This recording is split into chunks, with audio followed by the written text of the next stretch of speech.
Your Steve Jones Show podcast will start shortly. The Steve Jones Show podcast is sponsored by Brewers Outlet, your beverage supermarket on Reagan Street in Sunbury.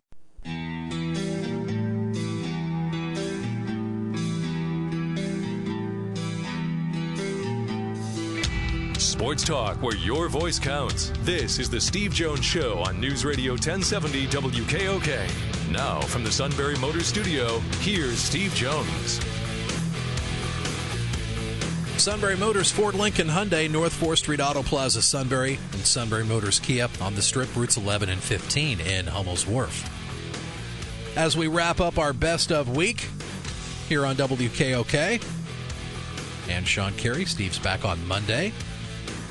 And today's show brought to you by Brewers Outlet, the beverage supermarket, Reagan Street, Sunbury, 9 to 9. Get there tonight. Stock up on your favorites for the weekend. And, of course, 2 weeks away from the start of football season, college football, NFL around the corner as well. So make sure you got the beverages on hand. Great specials at Brewers Outlet now through Tuesday. Yuengling Premium, 24-pack cans, $11.98. The Oktoberfest brews are out, including Steakmeyer Oktoberfest, 24-pack bottles, $21.98. And limited release of Zima. Yes, Zima was re-released earlier this year. That's still available. Zima 24-pack bottles, $19.95. Not only your favorite beverages, domestics, imports, soda, water, snacks, chips, pretzels, fresh roasted peanuts, and stop by the pickle bar, too. All at the beverage supermarket Brewers Outlet on Reagan Street in Sunbury. Final hour of our best of week, we'll be talking with National College Football writer, the outstanding Bill Bender from the Sporting News, who wrote a tremendous long-form write-up back in June.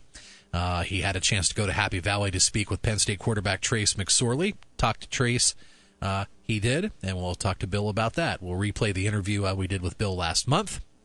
And also, before we wrap things up, we'll be talking more college football and Penn State football before we put a cap on our best of week. But now we have our play-by-play call of the day. Man, how about an even 24 the Mets put up on the board last night? No, that's not the total of runs from both games of the doubleheader last night. That was actually game one alone. The 0-2 on the way, hit high in the air to left field. It's got some legs. Hoskins back on the track, and there she goes. Grand slam, Jose Bautista. 10 runs are in here in the fifth. Less than 24 hours after the Mets had a 9-run inning. And the Mets now lead it 15-4. Mets radio, Howie Rose from 710 WOR in New York. Joey Bats, Jose Bautista. A grand slam in the fifth. He drove in 7 runs total in game one of the doubleheader last night, which the Mets ended up winning 24-4. That was a 10-run fifth inning for the Metropolitans. And game one alone, 3 home runs, a triple, and 7 doubles.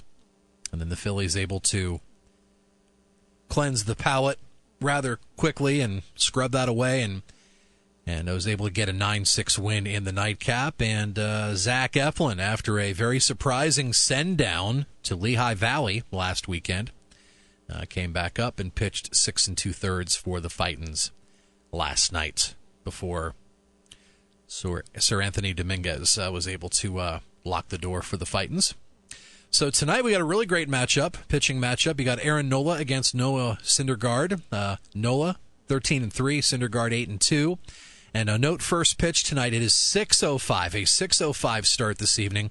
So on deck we'll crank up at 5:30 with Jim Jackson. Then the play-by-play with Scott Fransky and Larry Anderson on WKOK. The 5-game series will wrap up Sunday night in Williamsport, the annual Little League Baseball annual Major League Baseball Little League Classic, and that'll be a 7 p.m. start from historic Bowman Field. We'll have it for you here on WKOK. Then the Phillies will have Monday off, and then they'll be on the road for the next 2 series. After that, they'll be traveling to the Toronto Blue Jays for a few games, and then the Washington Nationals. So 2 series, the Nationals, then the Blue Jays. And then they'll have another series then at Citizens Bank Park a little over a week down the road against the Nationals. So they'll finish up with the Mets, then the next 2 series on the road, and then back home at Citizens Bank Park against the Nats. heading into the Labor Day weekend. All right, so let's head into some college football conversation with the always terrific Bill Bender from the Sporting News. Oh, thanks for having me on. I appreciate it. Let's talk about the article you did on Trace McSorley. There's certain elements that you sat down and probably had an idea where you might want to go with this. What was said by anybody along the way that you learned something new or surprised you?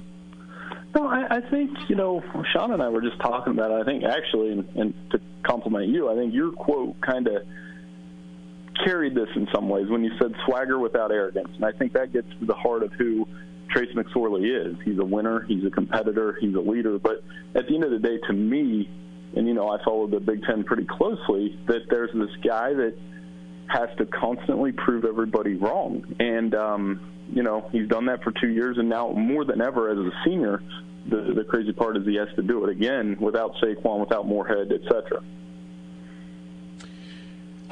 Some of the conversations that you had, you talked with James, you talked with Nick Scott, for example. Now, somebody that's a peer, because Scott had been on the offensive side of the ball at one point. What did you learn from him, from a guy that's a peer player of his? No, I think, Nick Scott played in the same state. And, that's where this kind of began. And, the first question I asked Trace was, when was the first time you kind of felt like this leader and winner that you are today? And he said way back at, Briarwoods High School when they played Millbrooks as a freshman. And Nick Scott was around that then. When Trace McSorley, as a high school legend can take off, and McSorley is one of those Virginia high school legends. We certainly have them here in Ohio. I know you guys have them over there in PA, and the fact that they knew each other, and he just kept saying, this story keeps unfolding time and time again, and the thing that Nick Scott said was he's so calm, and that really resonated with me too, because in all these situations, that really stands out. A guy like Saquon Barkley, I found over the 3 years being around him that he was never really crazy about talking about himself. Do you get the same sense about McSorley, that he'd rather talk about everybody else except Trace McSorley? Yes, and that's always a sign of a, well, yes, and here's the thing that I put in there that I really do believe. I could sit here and tell you, well, Steve, I'm a competitor. I like to get after it. I like to compete. Yeah. Well, to me, the most competitive people don't tell you that you can see them do it. And they were talking about how Trace McSorley won't let them quit playing basketball until he wins. It could be a sprint with the sled out on the field during practice, or in a big-time game situation. And I think you need that edge, as Ricky Ronnie described it, to go to battle in this just ridiculous Big Ten East that they're going to have to do it all over again this year. Well, let's get into that ridiculous Big Ten East, and also with a couple of issues that go with it. Let's start with this. Jim Delaney with the new sports betting law. The Supreme Court ruling that opens the door for sports betting. Right now, New Jersey and Delaware are both all in. They want to do availability reports like the NFL does and the pro leagues do. The coaches, of course, have had control over that forever. How do you come down on this and also the reaction of the coaches? Well, as a journalist, I'd love to see them do injury reports because it makes my job easier, when you're on the teleconferences. I think college coaches get away with, well, he has a boo-boo. I remember Brady Hoke used to say that. And, or they have a thing. And I think the injury report would help. I guess the thing that gets in the way is professional sports organizations are a little bit different than colleges. And I guess from college to college, conference to conference, we deal in an environment where they can't agree on how many games to play in conference between conference to conference. So I don't know how they're going to agree on this. I think we're a long way off, and there's going to be a lot of red tape before this happens. Which then brings up the next part, and you touched on it at the end of that answer. There's not uniformity in conference games. You get to the next to last week of the regular season, and ACC Clemson is playing Citadel, and SEC Alabama's playing Mercer instead of playing an SEC or an ACC game. And three of the four participants in the college football playoff played 8 conference games. Only one conference with 9 got in this particular year. How do you fall on that, and is it even possible to get a resolution? Well, I think it's one of those deals where I liked what James Franklin said, honestly. I mean, Jim Harbaugh was advocating a 16-team playoff. I think that's too many. Scott Frost talked about 8, and I think 8 is an open conversation down the road. But Bill Hancock has made it clear that we're staying at 4, and that hasn't even been discussed. So if we're going to stay at 4, like James Franklin said, I can't remember the word he used. This makes me such a bad journalist. I think he said, like, the outliers, the qualifiers, that everybody plays non-conference game and doesn't play FCS opponents. I think there should be some uniformity there. But James Franklin's right. And I think, the class example here is the Big Ten switched to a 9-game conference schedule in 2016, pointed this out, and the Big Ten champion hasn't made the college football playoff the last 2 seasons. So I think that's something that should be a concern for the conference, given how many good teams are in it. And remember, it was Jim Delaney who strongly advocated for only conference champions to be in the college football playoff. He was actually, that was an issue he lost on. Yeah, and that's for sure. So, I mean, I asked Jim Delaney the question, is that a concern? And he kind of didn't dance around it. He just didn't really confront it. I think, he said, the best, the money's coming in, 14 playoff good. The Big Ten's been on both ends of the conference champion thing with Ohio State the last 2 years, but there are other programs not named Ohio State, like a Penn State, like a Michigan, like a Nebraska. I think that's why Scott Frost is so vocal, Steve, because he knows Nebraska could be in that situation sometime, and he doesn't want to be in the same spot that he was with UCF. So I actually think Scott Frost's voice is really good for the Big Ten because he takes it a step further than some of the other coaches do. Well, it's in part because he lived it last year with his own team. Well, he's lived it twice. He lived it as a quarterback when they split the national title in '97. And, I know Penn State fans don't ever want to talk about 1994 and what happened there. So I think we're close. I do like the 14 playoff. But inevitably, when you have 4 chairs and 5 conferences and not to mention all the rest of the group of 5 schools trying to cram into those 4 chairs, somebody's going to hurt every time, especially when you put 2 teams from the same conference in. And I think, I don't know if you subscribe to this, I do going into this year. I think the only way 2 teams from the same conference get in is, 1, if it's Alabama and Georgia, or 2, if it's 2 teams from the Big Ten East. I think I agree with that. That's the only way it could be. It has to be 2 SEC teams, the ones you specifically said, or 2 Big Ten East teams. I mean, and I agree with that completely. Now, if it came down where there were 2 Big Ten East teams and 2 SEC teams, now you're going to have a big problem across the country. Well, yeah, but I mean, I totally see a scenario where Alabama and Georgia play each other at 12-0 or 11-1 or some combination of that. And if the Big Ten, and this is the part that I think makes it so hard, is that I don't know that a Big Ten team can go undefeated. I don't know that a Big Ten team can even really go through it with 1 loss. And then the other part of that I would say is, you pointed this out to me when we were, and I'm writing a separate story about this using you as well, that the best point I thought you and I were talking about was, Penn State and Ohio State last year, I'm stealing your words, played this great game, right? And you remember it and I remember it. And what happened the next week? Yeah. I'll let you finish. They both ended up losing. And what happened was that game meant so much to each team that they each let it affect it the next week. They each had a hangover from it. Right, and I think that's why when you look at the Big Ten schedule, I think it's going to be hard for Michigan to survive all those games. And they play Notre Dame, and Penn State to play all those games, and they play Wisconsin, and Ohio State to play all those games, and they got to go to TCU. But I look at the Big Ten East race as more like jumping points, and that first big jumping point to me is September 29th in Happy Valley when the Buckeyes roll in, because the winner right off the go is going to be feeling real good, and the loser is going to be in trouble. Right, exactly. It sets the tone early for each program coming out of that. By midnight that night, each program will have a direction. One will be trying to come back, and the other one will have great momentum.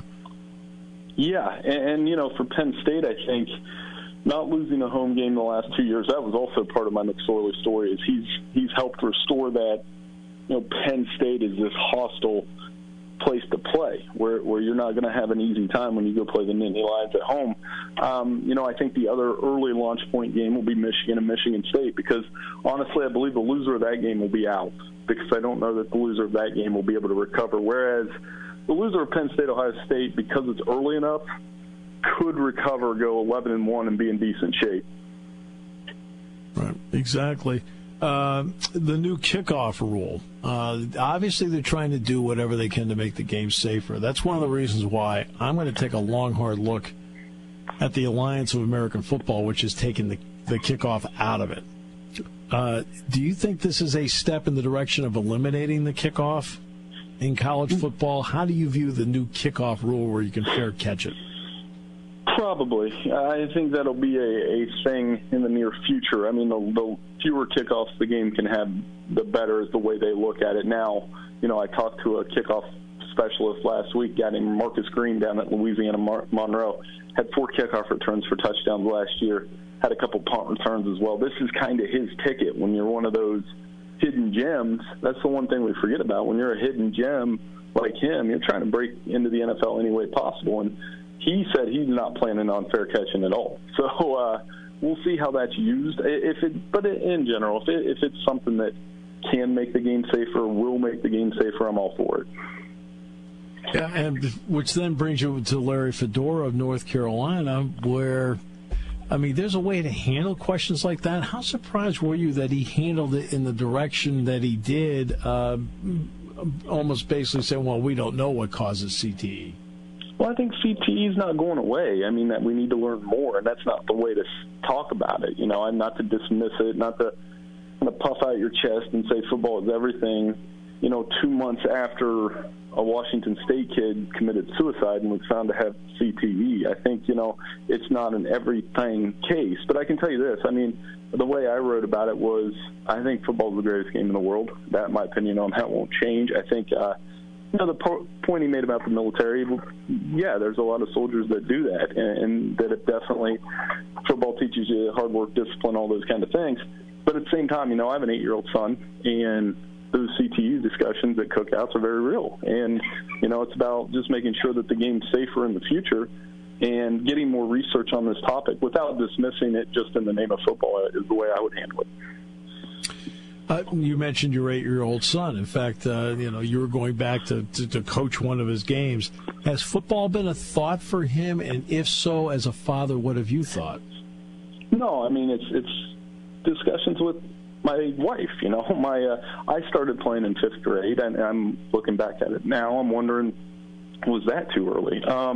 They have tackle football in 2nd grade in our hometown, and it's telling him we're going to wait a little bit, and you can see the patience because he watches it on TV. He sees the passion for it. He knows, you know, my kid's 8 years old, and he knows who Trace McSorley and Dwayne Haskins and Shea Patterson are. This is where I'm at, Steve. So it's hard to control that enthusiasm for the game. But then again, as a father who played through those levels, I just want to make sure he's safe and, you know, that he's ready to play when he's physically ready to play. Yeah, I wouldn't let my sons play until they get to junior high. I did not put them in youth football. You know, I think that's the sweet spot because I started playing in 5th grade, and if I look back at it now, and I'm not blaming my parents are great and a huge part of my life. Right. And, you know, if I could do it over again, I probably would have started in 7th grade. And I think that's the way to go. Once you're junior high, you're a little more physically ready. You can play flag, and you can learn everything. Right. And, you know, but I'm not telling other people how to raise their kids, and I'm just knowing from my end of it that these discussions with other parents are very real right now. And I think as long as they're educated and definitely everybody's listening to everybody, like I'm listening to you now, that I think it gets put in the right spot.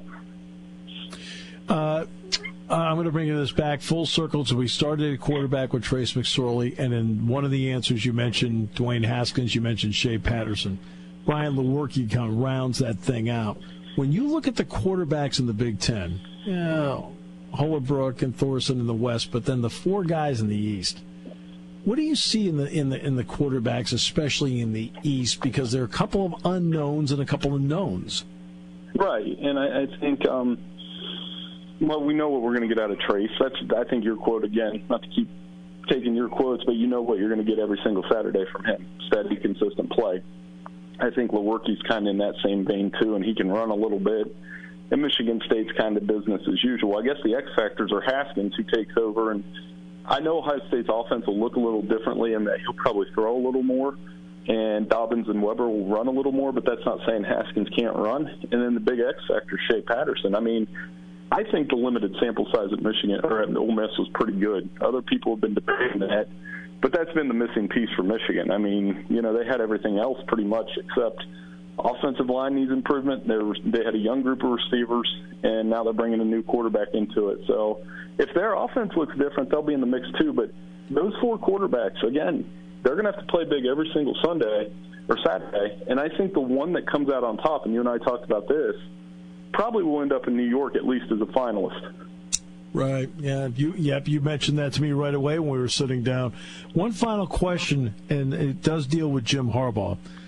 Lewerke, Haskins, Hornibrook, McSorley, Thorson, all as example, all were recruited and came into their programs as 18-year-old freshmen. Jim Harbaugh has not been able to do that. His guys have been transfers that have come in. Have you been surprised at all that Jim Harbaugh has not been able to recruit the Jim Harbaugh quarterback as an 18-year-old? A little bit. He has played transfer roulette. I thought he was good with Rudolph. I thought Wilton Spate, who was a Brady Hoke recruit, was pretty good the year they were 10-3. He wasn't so good last year, and it was kind of mystifying on some levels. And like you're right, John O'Korn transfer, now Shea Patterson a transfer. I guess Dylan McCaffrey and Brandon Peters are in-house guys, but this is a big year for them in terms of perception. I don't think it's as bad as the perception is, but the perception's out there, and you saw him kind of swatting away those questions about Michigan State and Ohio State. That's life at that program. James Franklin's been there. Mark D'Antonio's been there, and they've got to win some big games this year. Absolute pleasure, Bill. I always enjoy talking with you, and thanks so much for the time and also the great work you continue to do. Well, Steve, I can't wait to see you this season and talk again. Thank you so much for having me on. I appreciate it. When it comes to car buying, there's the other guy's way, and then there's the SMC way. The other guys force you into a vehicle you really don't want. The Sunbury Motors way lets you take the time you need to browse, ask questions, and take the test drive and think on it. For over 100 years, the Mertz family and all their employees have made your experience the most pleasant one you'll ever have. The other guys won't offer you the best price for your trade, no matter how much they say they will.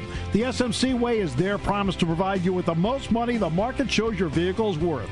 The SMC way is to offer you all applicable factory rebates on new vehicles and generous discounts. Looking for a pre-owned vehicle? The SMC way checks each vehicle in a 200-mile radius to determine the lowest price, then beat it. It's the lowest price promise, just part of the SMC way. The choice is up to you, the other guy's way or the SMC way. The SMC way wins every time. Sunbury Motors Company in the North 4th Street Auto Plaza, Sunbury, and at sunburymotors.com. Selling more cars and satisfying more customers for over 100 years. The Philadelphia Phillies play right here on News Radio 1070 WKOK. Breaking ball swung on, lifted in the air to left. It's got a chance. Back is Galloway at the track, at the wall. He jumps. It's gone. Game over. Bronco wins it. Phillies baseball on WKOK is sponsored by Mart's Game Farm, Murray Motor Chevrolet, Shade Mountain Winery, Susquehanna Valley Limousine, and Sunbury Motors. Your home for Phillies baseball is News Radio 1070 WKOK. Party time, game time, or just fun time. Doesn't matter what time it is because it's Brewers Outlet time. The beverage supermarket has the area's largest beer selection. Imports, microbrews, ciders, and domestics. Pick from over 100 ice-cold 12-packs and dozens of 24-ounce singles. Soda, snacks, hot sauces, fresh roasted peanuts. Make it one-stop party shopping, and don't forget the pickle bar. So whatever you're celebrating or just doing it up, Brewers Outlet, Reagan Street, Sunbury wants to see you. And thank you for your years of patronage. Taking your calls at 800-795-9565. This is the Steve Jones Show on News Radio 1070 WKOK. Now from the Sunbury Motors Studio, here's Steve Jones. And heading into our last segment of our Best of Week, and Sean Carey here, Sunbury Motors Ford Lincoln Hyundai, North 4th Street Auto Plaza, Sunbury, and Sunbury Motors Kia on the Strip, routes 11 and 15, Hummel's Wharf. And Fridays with you, always brought to you by Brewers Outlet, the beverage supermarket, Reagan Street in Sunbury. Stock up on your favorite drinks, beers, soft drinks, water, and much more for the weekend. Also like their Facebook page. Get the scoop on the specials every week from Brewers Outlet in Sunbury. Also, you can subscribe to our Steve Jones Show podcast. We've got it on the Apple Podcast app, iTunes, and Google Play. Just type in Steve Jones Show on the search bar. And each time we're finished with our live shows on WKOK, they'll drop to your smartphone and tablets. You can listen to them on demand anytime you want. So Steve will be back in the Sunbury Motors studio on Monday. Week 2 of NFL exhibition play continues. And last night on Eagle 107, it was the Eagles and New England Patriots. Tom Brady shaking off the rust. Brady moved the Patriots with ease in their rematch against Philly with a little help from running back James White. Nick Foles left with a shoulder injury. New England defeated the Philadelphia Eagles 37-20. In his first action since losing in the Super Bowl, Brady led New England to scores on 4 of the 6 series that he played, completed 19 of 26, 172 yards, and 2 touchdowns. Helped New England get a 27-7 halftime lead. Nick Foles managed 1 first down in his first 3 possessions, then coughed the ball up on a hit from defensive lineman Adrian Claiborne. The hit knocked Foles out of the game. It was 1 of 8 sacks by the Patriots. Foles says that he was getting ready to throw a deep ball, and a guy grabbed it as he was following through. Foles finished 3 of 9 for 44 yards. Third stringer Nate Sudfeld played most of the next 3 quarters, completing 22 of 39, 312 yards, 3 touchdowns, and an interception. Carson Wentz on the verge of returning to 11-11 practice, but the team not sure if he'll be ready for the opener on September the 6th against the Atlanta Falcons. So the Pittsburgh Steelers last night on 100.9 The Valley in historic Lambeau Field. They got overwhelmed by the Packers in the first half and never recovered. Packers 51, Steelers 34. That's the most points allowed by the Steelers in a preseason game in the Super Bowl era. Rough start for their 2 young quarterbacks, Mason Rudolph and Josh Dobbs, each of whom had their first pass of the night intercepted and returned for touchdowns. Packers are piling up the points, 34-14 halftime lead. Dobbs, though, eventually he did settle in after that pick 6. He completed 9 of his next 12 for 159 yards, leading 3 touchdown drives. Rookie receiver James Washington had a hand in every one. He caught touchdowns of 19 and 22 yards. Washington finished with 5 receptions, 114 yards, and 2 touchdowns. Aaron Rodgers passed for 298 yards and 3 touchdowns against a shell-shocked Steelers defense. The Packers scored on 5 of their first 6 possessions. So it was not a good start for the 2 of the Steelers' top draft picks. Rudolph got the start at quarterback, and on the very first play from scrimmage, had his pass in the left flat for Darius Haywood-Bay, intercepted and returned for a pick 6. But running back James Conner had his best showing with the Steelers. He demonstrated he could be a solid backup for Le'Veon Bell. Carried all but 3 plays for 58 yards, but the latter was a 26-yard touchdown run when he broke 3 tackles. At that point, it was 14-7 in the ballgame. So next up for the Steelers, they'll play next Saturday. It'll be their first home game of the preseason at Heinz Field against Tennessee. That's on 100.9 The Valley. And next up for the Philadelphia Eagles, their dress rehearsal on the other side of the ball will be the number 1 overall pick in the 2018 draft, Baker Mayfield and the Cleveland Browns. That'll be next Thursday night on Eagle 107 at 107.3. All right, a lot of college football stuff. I think Bill Bender is right that Scott Frost adds perspective, important perspective, to the Big Ten. And I think he'll do well in the end at Nebraska.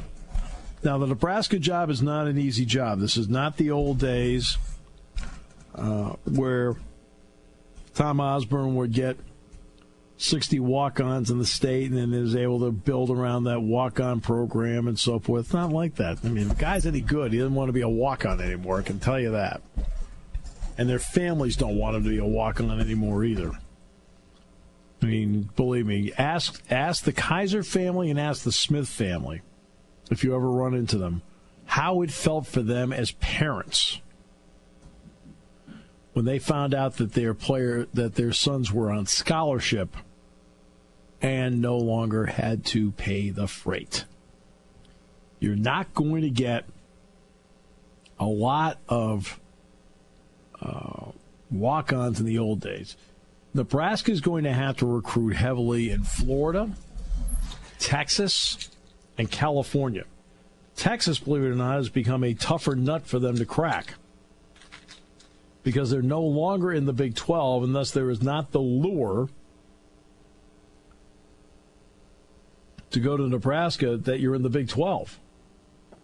Thus you can play games down at Texas Tech, Texas, Baylor, whatever. And, of course, at that point, with that state, Texas A&M was still in the Big 12 as well. So there was not the lure of, hey, you come to Nebraska, believe me, you'll go home a couple of times a year. And that's lost. They don't have that. They're in the Big 10 now.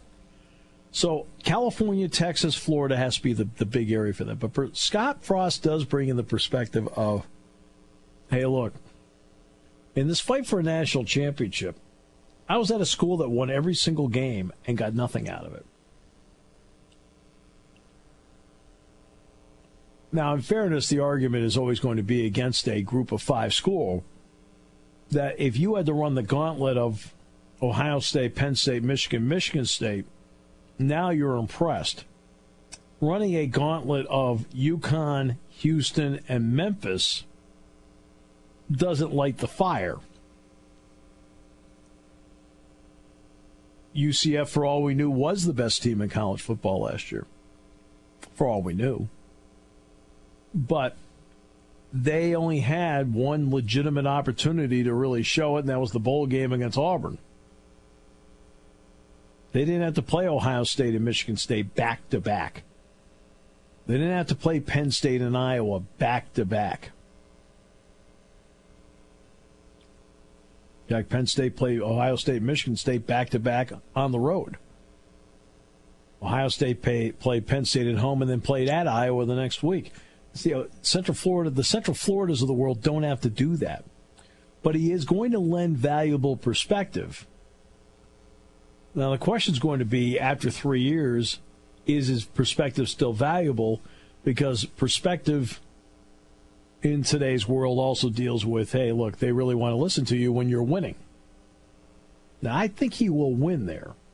How much he'll win, we'll see. This is a conference, as I mentioned last week, that to me, or I think maybe I mentioned this on Monday, when they started Media Day. There are 6 schools in the Big Ten that, to me, on this day, have 10-win-plus potential. Now, when it's all said and done, maybe 2 of them will win 10-plus.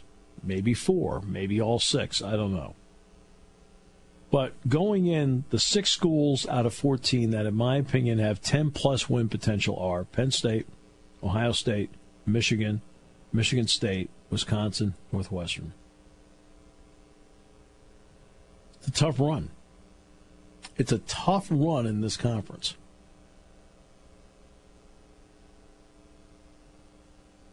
Penn State, let's get to the Penn State for a moment.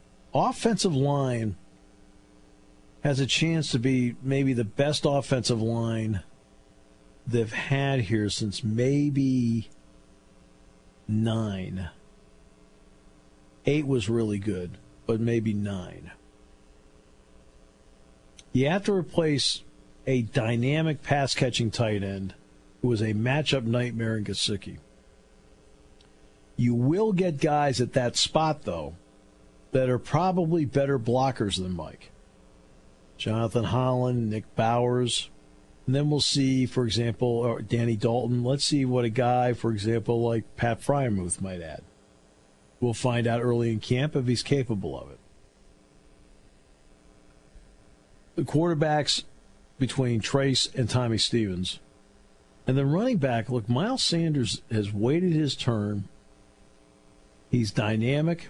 I think the one area I thought he really improved upon in the spring, if I had to pick any area where I thought Miles Sanders was better, I thought he was better catching the ball in the spring.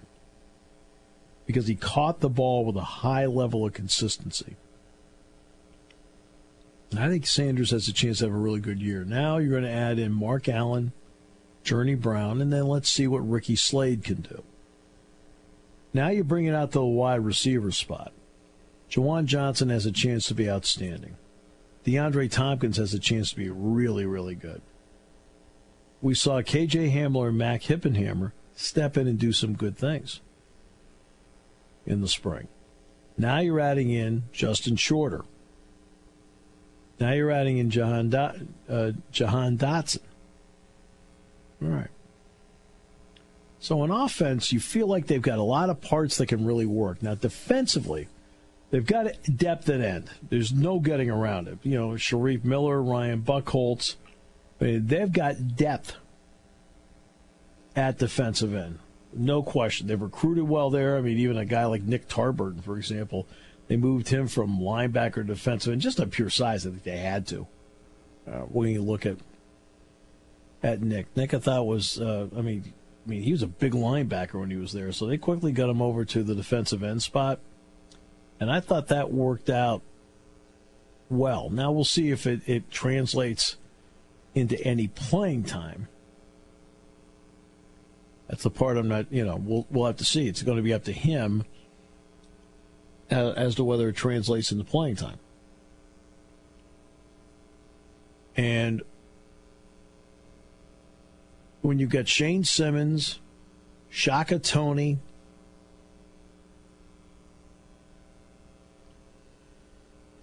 Yetur Gross-Matos, who I think has a chance to be really good. Matos, I think, could be really, really good. You feel good about your defensive end spot. Now, your tackle spot, that's a little different. Kevin Givens and Robert Windsor. Fred Hansard, I think, has a chance to be a real contributor at that defensive tackle spot. But then who do you have around? Because Ellison Jordan, of course, got banged up before the Fiesta Bowl. And I like Ellison Jordan, by the way. But is this where Culpepper and P.J. Mustipher, Judge Culpepper and P.J. Mustipher, do they suddenly have themselves in the mix to play that spot? Linebacker, all right, linebacker, you got Koa and Cam Brown are two known entities. Jarvis Miller I think Jarvis Miller gets better every time I see him. I think he's going to help them. And then you've got Jan Johnson, who nobody really talks about. You've got Jay Cooper. And, of course, then you got Jesse Luketa. And Luketa'd be in that Mike spot. I like the potential of Luketa. I see that you just see physically and instinctively he's got a ceiling he can get to. Now, it's up to him to get there. And then, of course, Micah Parsons. Parsons is a great athlete. Not a good athlete. He is a great athlete playing at that will linebacker spot. Okay, he's not a good athlete. Micah Parsons is a great athlete playing at that spot. Now it's going to be a question of him getting used to playing the game in space. But he has a lot of really important tools that you just flat. I mean, let's face it, Micah Parsons has a list of items you flat out can't teach. Just does. The secondary is interesting because remember, when I mentioned some of these names here, I mentioned some freshmen here. But for example, Miller's played. Cooper's played some. Johnson's played some. Cam Brown's played a lot. Koa's played a lot. Simmons and Toney have played a lot. Matos played a lot. Matos is going to be really good. Well, it's the same story in the secondary. They may not have started, but they have played so many people on defense the last few years. Amani Oruwariye was second-team All-Big Ten, didn't start a game. You've got Aaron Monroe and Garrett Taylor. Now, Monroe's played more games than Taylor has, but Taylor had a really good spring. Nick Scott's played a lot of football. I mean, these guys all played significant football. Significant. In other words, they had significant playing time. They were not thrown in when the game was 44-7. These guys were put into the game when it was 7-0. That's why I value the playing time that they had. Any playing time is valuable, but more so when it's meaningful playing time in the game. Everybody in that secondary got into games when it was close. Early, first quarter, that's how they rotated. Tariq Castro-Fields, I think, has a chance to be really good. And what did Tariq Castro-Fields? He's 6'1". Amani Oruwariye is 6'1". Big corners. You've got length at corner.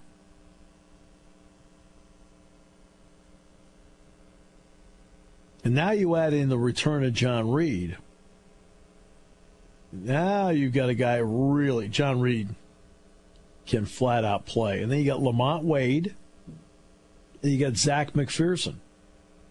You've got depth, quality depth in the secondary. Believe me, Zach McPherson will get game reps. Lamont Wade will get game reps.